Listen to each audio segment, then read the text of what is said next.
Oy, musta? Ano ba pinagkakaiba ng totoong mayaman doon sa fake na mayaman? Well, una-una, yung kanilang choices sa buhay, no? Yung mga totoong mayaman, ang kanilang pinipili, yung mga experience, no? Versus dun sa fake na materyoso lang, puro material. Ika nga, experiences like yung travel, education, siguro personal growth, versus yung mga flashy items lang, yung mga pangyabang lang. Okay, dun sa mga peke. Okay, number two, yung tinatawag na financial literacy. Ang mga totoong mayaman, yan ay lagi nag invest. 'Di ba? Yung mga fake na mayaman, ang trabaho lang niyan, gumastos. Okay, ika nga, impulse spending na. No? Okay, number three, sa relasyon.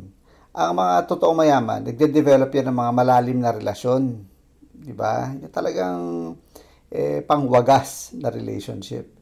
Itong mga peke na mayaman, ang dinedevelop niyan, yung mga puro yabang, no? Yung mga tipong, ang mas importante sa kanila, yung status. O kaya meron silang pangailangan, siguro loneliness, no? Siguro malungkot sila, ganyan. So, inakukuha nila, ganun din. Okay, peke din na mga kaibigan. So, yun, no? Tapos yung ikaapat, yung tinatawag natin growth mindset.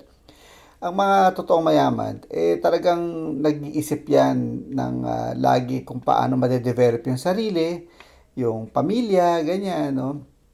At pag mayroong pagbabago, sumasabay yan sa agos. Pero yung mga peking mayaman, nako, they resist change. Kaya yun, hindi sila nagiging tunay na mayaman. Okay, and lastly, yung mga totoong mayaman, they give back. Diba? Nagbibigay ulit yan sa mga tao, sa mundo.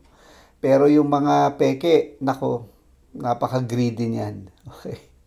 Yan ay madadamot. Okay, so ano ka doon? Totoong mayaman o yung peking mayaman? God bless sa'yo.